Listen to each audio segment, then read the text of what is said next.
दौसा पहुंची भारत जोड़ो यात्रा। लालसोट के बगड़ी गांव में नुक्कड़ सभा को राहुल गांधी ने किया संबोधित।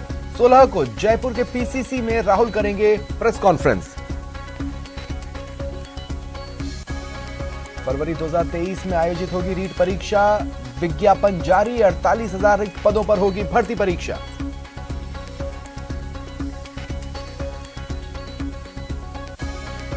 जयपुर के महेंद्र मीणा हत्याकांड में 4 और बदमाश गिरफ्तार। विनीत मेड़ी गैंग ने करवाई थी हत्या। देह व्यापार का कारोबार करते थे दोनों। 1 दिसंबर को प्रतापनगर में महेंद्र को मार दी थी गोली। न्यूज 18 की खबर का दमदार असर। कोटा में कोचिंग संस्थानों को गाइडलाइन का सख्ती से पालन करने के निर्देश। संस्थानों में काउंसलर की नियुक्ति होगी अनिवार्य। स्टूडेंट्स के लिए बनेगा ई शिकायत पोर्टल।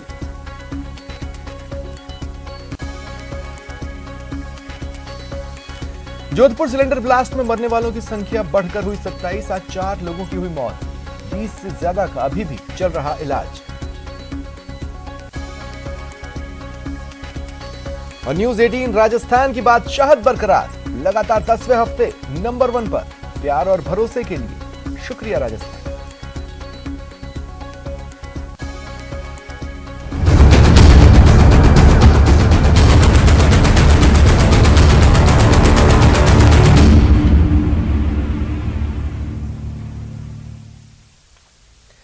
स्वागत है आप सभी का। आपके साथ मैं हूं स्वप्निल।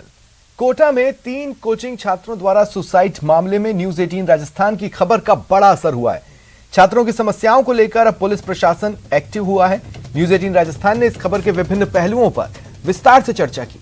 कोटा में अब लगातार बैठकों का दौर चल रहा है। कोचिंग संस्थानों और हॉस्टल्स को लेकर गाइडलाइन पर विस्तार से चर्चा हुई। साथ ही संचालकों को पाबंद किया गया कि इस गाइडलाइन का सख्ती से पालन हो। जिला कलेक्टर ओपी बुनकर की अध्यक्षता में कलेक्ट्रेट सभागार में कोचिंग संस्थानों और हॉस्टल्स के लिए बनाई गई गाइडलाइन की पालना की समीक्षा बैठक आयोजित हुई। बैठक में पुलिस प्रशासन के आला अधिकारियों के साथ हॉस्टल और कोचिंग संस्थानों के प्रतिनिधि भी मौजूद रहे।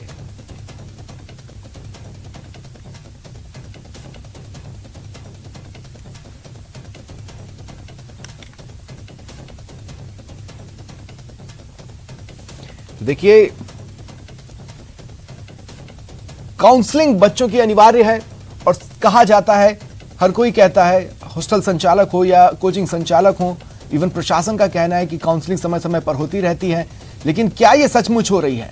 इस तरह के गंभीर सवाल न्यूज 18 राजस्थान ने उठाए थे, जिसके बाद हमारी खबर का दमदार असर हुआ और जो सुझाव हमारे यहाँ एक्सपर्ट्स ने दिए उन्हें भी सुना गया, जिसके बाद कई महत्वपूर्ण फैसले हुए। उसमें पाबंद किया गया है कि करवाना ही होगा, काउंसलर रखो, अनिवार्य है।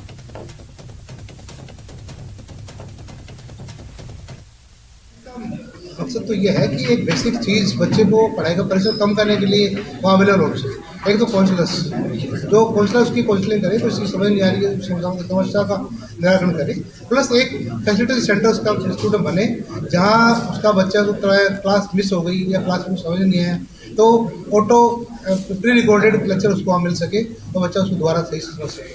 प्लस लेक्चर की व्यवस्था वहाँ हो, कोई चीज़ समझ नहीं है तो दोबारा उसको समझने के हिसाब से हो सके। जोधपुर सिलेंडर ब्लास्ट मामले में ये अपडेट। आज 4 और लोगों ने दम तोड़ दिया। अब तक इस हादसे में मारे गए लोगों की संख्या 27 हो चुकी है। वहीं 20 से ज्यादा लोग हैं जो अभी भी अस्पताल में एडमिट हैं, जिनका इलाज किया जा रहा है। आज 4 लोगों ने दम तोड़ा। इस घटना में अब तक 27 लोगों की मौत हो चुकी है और 20 से ज्यादा ऐसे हैं जिनकी स्थिति अभी भी गंभीर है, जो अस्पताल में एडमिट है और उनका ट्रीटमेंट चल रहा है। 9 महीने बाद एक बुजुर्ग की हत्या का पुलिस ने खुलासा किया। हत्या उसके बेटे ने ही पत्नी के साथ मिलकर की थी। हत्या की वारदात प्रॉपर्टी के लालच में हुई। जयपुर में शिवदासपुरा थाना पुलिस ने आरोपी बेटे और उसकी पत्नी को गुरुग्राम से गिरफ्तार किया। मृतक महेंद्र तिवारी की पत्नी मीना तिवारी ने शिवदासपुरा थाने में 28 मार्च 2022 को केस दर्ज करवाया था। पुलिस ने साइबर सेल की मदद से आरोपियों के ठिकाने का पता लगाया और गुड़गांव से आरोपियों को पकड़ लिया।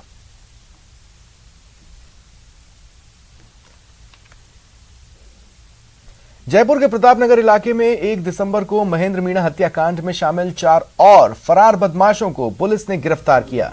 अब तक केस में एक महिला समेत 8 बदमाश गिरफ्तार हुए। लेकिन गैंग का सरगना विनीत मेड़ी फरार चल रहा है। प्रारंभिक पड़ताल में सामने आया कि मृतक महेंद्र मीणा, उसका साले संदीप और विनीत मेड़ी के गुटों के बीच एस्कॉर्ट सर्विस में लड़कियां उपलब्ध करवाने को लेकर वर्चस्व की लड़ाई थी। इसके अलावा सट्टे का कारोबार भी रंजिश की वजह था।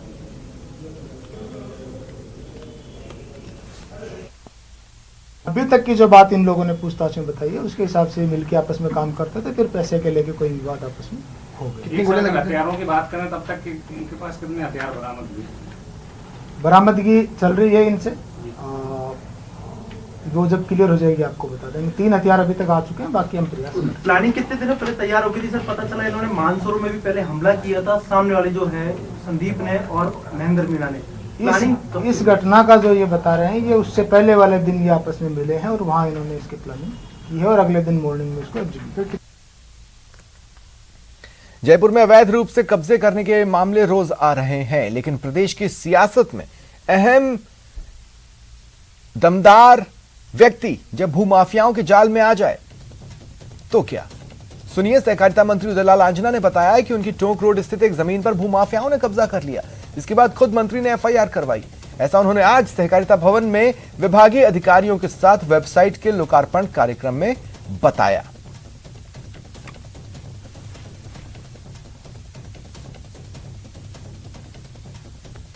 महोदय बहुत ज़्यादा चिंतित है। कैबिनेट में भी इसकी चर्चा हुई और उसके लिए कदम उठा लिए गए। होम मिनिस्टर की अध्यक्षता में कमेटी बना दी गई है और इसका जल्दी से जल्दी निस्तारण करेंगे।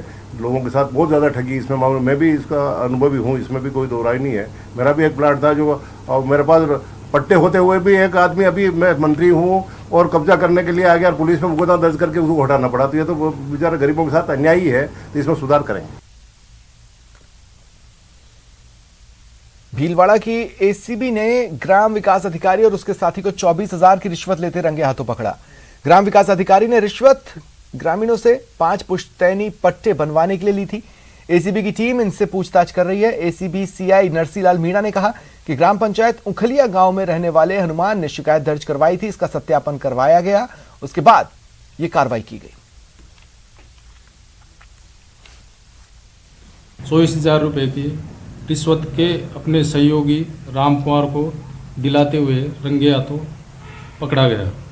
परिवादी हनुमान के भाई एवं अन्य 5 के पुश्तैनी पट्टे जारी करने एवं उनकी रजिस्ट्री करवाने की एवज में 24,000 रुपये रिश्वत राशि की मांग की गई थी। राजसमंद में भ्रष्टाचार निरोधक ब्यूरो की टीम ने रिश्वत लेते गोमती चौकी कार्यवाहक इंचार्ज दाऊराम और उसके एक दलाल को गिरफ्तार किया। चारभुजा पुलिस थाने में दर्ज प्रकरण में आरोपी नहीं बनाने की एवज में 20,000 रुपए की रिश्वत लेते टीम ने रंगे हाथों पकड़ा। एसीबी राजसमंद के पुलिस उप अधीक्षक अनूप सिंह ने बताया कि परिवादी ने भ्रष्टाचार निरोधक ब्यूरो में शिकायत की थी। इस पर 1 दिसंबर को सत्यापन करवाया। मामला सही पाए जाने पर कार्रवाई की गई।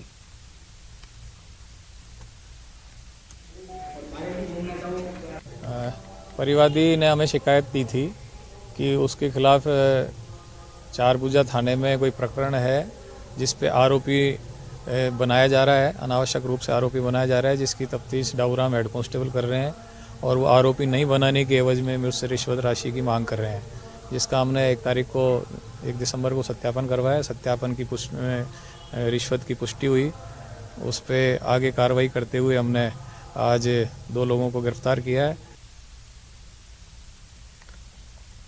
जयपुर से खबर है, बाल सुधार गृह से 6 बाल अपचारी भाग गए।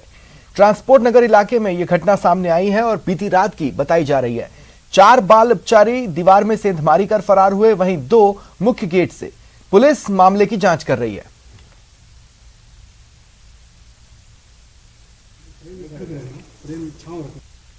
छह बच्चे फरार हुए और विभिन्न क्राइम में थे। ये 302, 376, 377 के मामलों में थे। नाबालिग बच्चे जो अपराध करके आते हैं, the childrens conflict with law, उन लोगों को वहाँ रखा जाता है। कल शाम को उनमें से 6 बच्चे दीवार के अंदर सुराख करके, छेद करके और फरार हो गए। बड़ी सोची समझी साजिश के तहत किया था। पुलिस ने नाकाबंदी भी करवाई है और जिन थानों के प्रकरणों में वो पहले गिरफ्तार हुए थे, उन संबंधित थानों को भी सूचित किया गया है। जहाँ के वो रहने वाले हैं, उन थाना क्षेत्रों को भी सूचित किया गया है उनकी अग्रिम गिरफ्तारी के लिए। जयपुर के परकोटा क्षेत्र में सीवर और ड्रेनेज को हाईटेक तरीके से साफ किया जाएगा। इसके लिए हेरिटेज नगर निगम ने 2 मशीनें खरीदी हैं, जहां सीवर की सफाई रोबोटिक्स टेक्नोलॉजी वाली बैंडिकूट के जरिए होगी।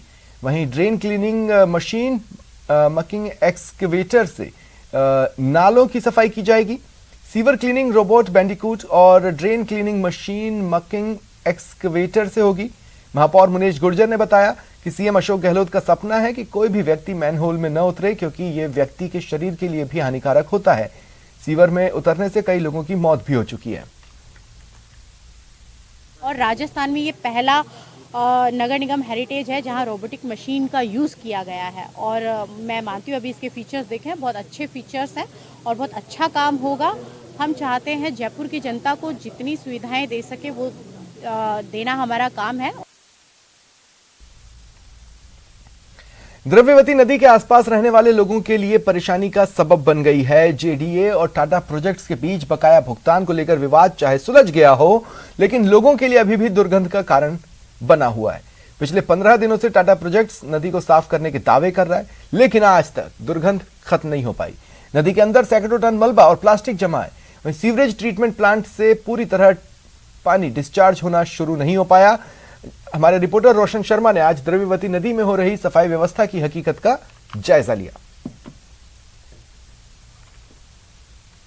द्रव्यवती नदी के रखरखाव को लेकर जेडीए और टाटा प्रोजेक्ट्स के बीच में जो विवाद था बकाया भुगतान को लेकर, उसका खामियाजा आज तक जयपुर वासियों को भुगतना पड़ रहा है। द्रव्यवती नदी के आसपास रहने वाले जो लोग हैं वो इस दुर्गंध का सामना कर रहे हैं। करीब 15 दिन हो चुके हैं जो नए सिरे से जो टाटा प्रोजेक्ट्स का जो द्रव्यवती नदी को लेकर एमओयू हुआ है, उसके बावजूद आज तक जो टाटा प्रोजेक्ट्स है वो द्रव्यवती नदी के रिवर फ्रंट को साफ नहीं कर पाया है। वक्त से इस नदी का मेंटेनेंस नहीं हो पा रहा था, इस वजह से हजारों जो मैट्रिक टन यहाँ पर मलबा जम चुका था। अभी तक उसको लेकर किसी भी प्रकार की जो टाटा प्रोजेक्ट्स है उसने सुध नहीं ली है। ऐसे में बड़ा ये सवाल है कि क्या इसी तरीके से द्रव्यवती नदी को साफ करने को लेकर जो कछुआ चाल है वो ऐसे ही चलते रहेंगे। न्यूज़ 18 राजस्थान के लिए रोशन शर्मा की रिपोर्ट। राजस्थान अक्षय ऊर्जा संरक्षण पुरस्कार वितरण समारोह आज राजधानी जयपुर में हुआ। राजस्थान अक्षय ऊर्जा निगम की ओर से आयोजित कार्यक्रम का ऊर्जा मंत्री भंवर सिंह भाटी ने शुभारंभ किया। कार्यक्रम में ऊर्जा संरक्षण के क्षेत्र में बेहतर काम करने वाले 34 संस्थानों के प्रतिनिधियों को सम्मानित किया गया। कार्यक्रम में ऊर्जा विभाग के प्रमुख सचिव भास्कर सावंत ने कहा कि हमें प्रकृति के मान को समझने की जरूरत है। ऊर्जा मंत्री ने भी लोगों को संबोधित किया।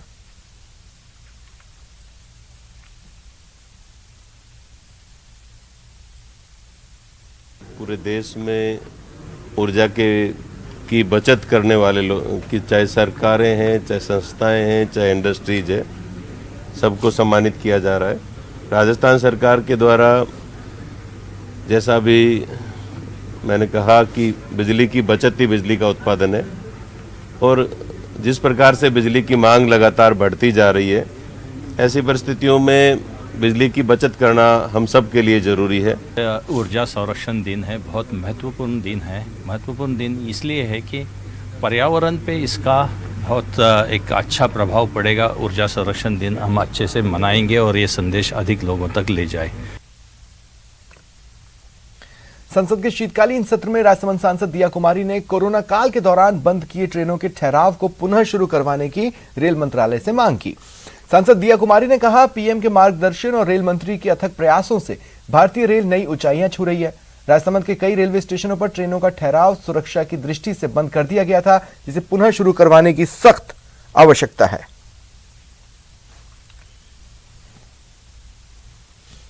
मेरा आपके माध्यम से रेल मंत्री जी से मांग है कि कोरोना काल के दौरान मेरे संसदीय क्षेत्र राजसमंद के अंतर्गत विभिन्न स्टेशनों पर कई ट्रेनों के ठहराव बंद कर दिए गए थे, और जिनका वर्णन मैं दे रही हूं, और उनको पुनः शुरू किया जाए।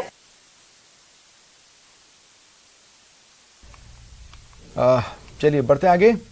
जयपुर के प्रतापनगर इलाके में 15 लाख रुपए की बड़ी नकबजनी का खुलासा हुआ। वारदात पीड़ित कारोबारी दंपत्ति के घरेलू नौकर दिनेश ने रची थी। 9 दिनों में पुलिस ने ड्राइवर दिनेश कुमार और उसके साथी विष्णु शर्मा को गिरफ्तार किया। वारदात हल्दीघाटी मार्ग में रहने वाले कारोबारी केवी सुंदरसन के फ्लैट में हुई थी, जहां उनकी पत्नी की अलमारी में रखे बेशकीमती रत्न जड़ित ज्वेलरी चोरी हो गई थी।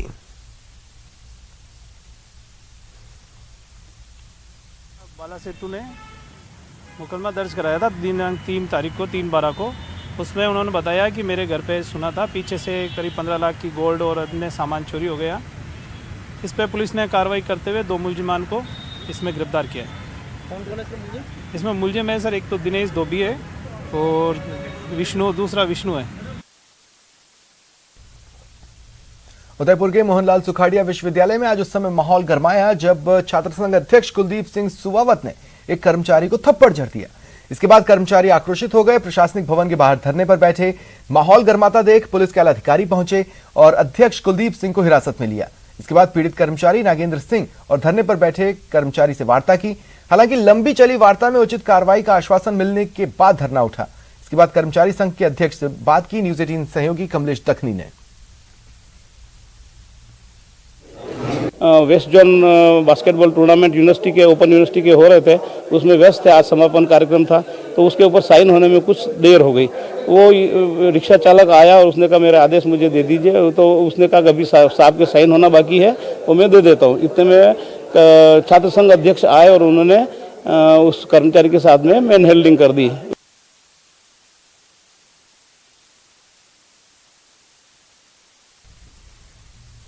रुकते हैं ब्रेक के लिए।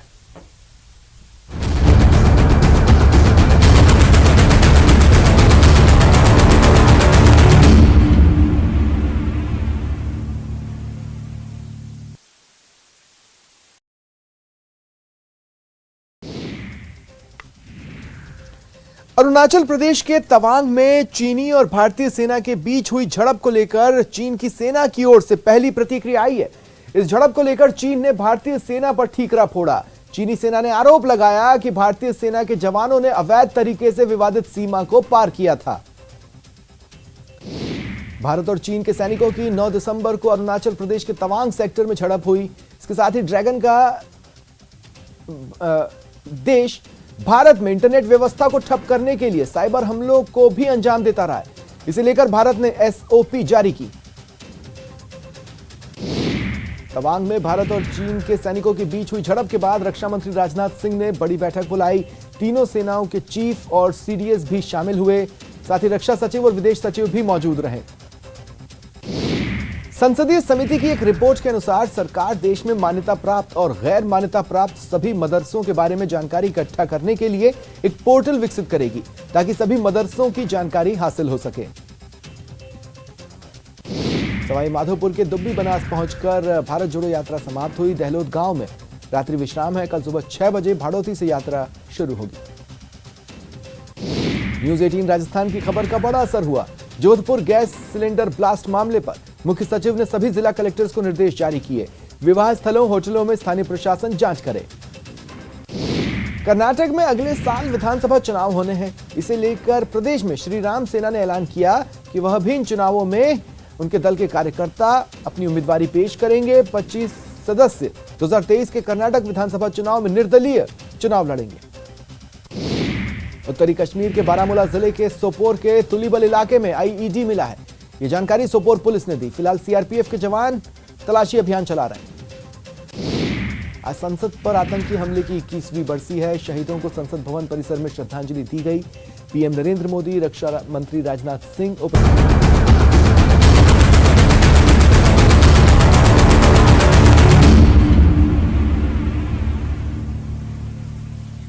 जयपुर नगर निगम ग्रेटर में घर से कचरा निकालने के लिए आपको अपनी जेब ढीली करनी पड़ेगी। नए साल से डोर टू डोर कचरा कलेक्शन के लिए 20 रुपए से लेकर 150 रुपए का यूजर चार्ज चुकाना होगा।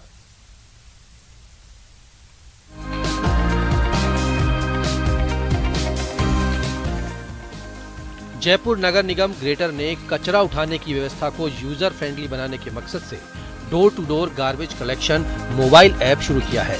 विधायक कालीचरण सराफ, मेयर सौम्या गुर्जर और कमिश्नर महेंद्र सोनी ने इस ऐप का लोकार्पण किया। विधायक सराफ ने कहा कि निगम की कचरा कलेक्शन में तकनीक के उपयोग से शहर की सफाई व्यवस्था में काफी हद तक सुधार हो सकेगा। इससे लोगों को ये भी पता लग पाएगा कि उनके घर पर कचरे की गाड़ी कब पहुंच रही है, और अगर नहीं पहुंची तो इसकी शिकायत मोबाइल ऐप में दिए गए सुपरवाइजर और कस्टमर केयर नंबरों पर तुरंत की जा सकेगी। इससे घर घर कचरा सिलेक्शन के लिए ऊपर जाएगा और वहां से कचरे का संग्रहण करेगा, और कहीं पर यदि किसी प्रकार की कोई गड़बड़ हुई तो उसके ड्राइवर का और हेल्पर का नाम और पता किस स्थान पर वो है, इसकी सूचना हेड ऑफिस में जो कंट्रोल रूम है वहां मिल जाएगी। कहीं अगर कचरा समय से नहीं उठ रहा है तो उसके लिए भी हम इसके माध्यम से शिकायत की जाएगी, और शिकायत में अगर शिकायत 24 घंटे में निस्तारित नहीं की गई तो पर डे 5 रुपए के हिसाब से पेनल्टी भी की जाएगी, जिससे जो भी कचरा संग्रहण का कार्य कर रहे हैं उनको भी इस विषय के बारे में सोचना होगा कि अगर ज़्यादा पेनल्टी लगेगी तो वो कैसे काम कर पाएंगे, तो वो समय पर उसको कंप्लेंट को सोल्व भी करेंगे। डोर टू डोर कचरा कलेक्शन मुफ्त नहीं होगा। नगर निगम की RFID आधारित इस व्यवस्था के लागू होने के साथ ही कचरा कलेक्शन के लिए अब शहरवासियों को यूजर चार्ज चुकाना होगा। 50 गज के मकान पर 20 रुपए प्रतिमाह, 50 से 300 तक 80 रुपए, 300 गज से ज्यादा पर 150 रुपए प्रतिमाह देने होंगे। इसके साथ ही कॉमर्शियल की विभिन्न कैटेगरीज में अलग चार्ज लगेगा। अब ऐप में ये हिंदुस्तान में मेरी जानकारी में नहीं है, कहीं और है। ऐप की शुरुआत है। यूजर बेस्ड फीडबैक से इस ऐप में भी यदि कोई सुधार की जरूरत हुई तो हम लोग इस ऐप में भी और सुधार करेंगे।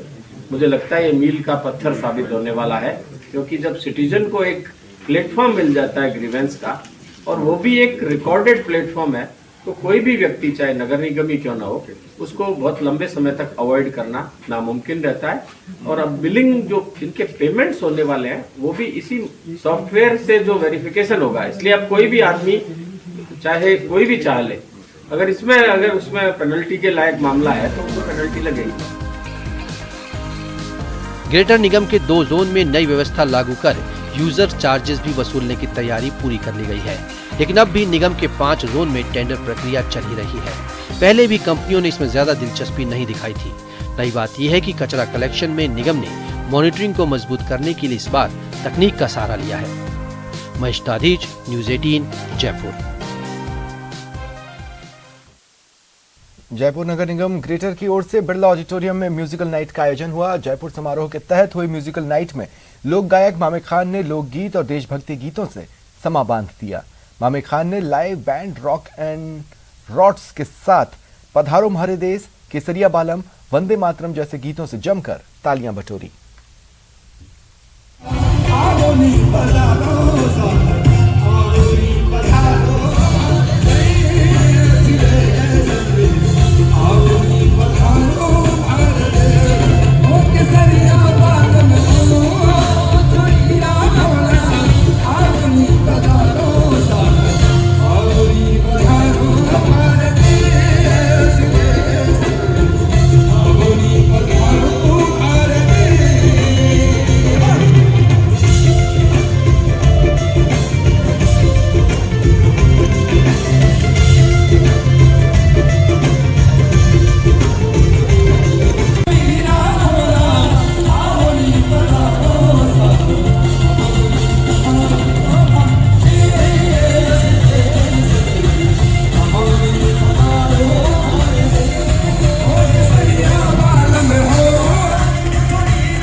फिलहाल इतना ही। नमस्कार।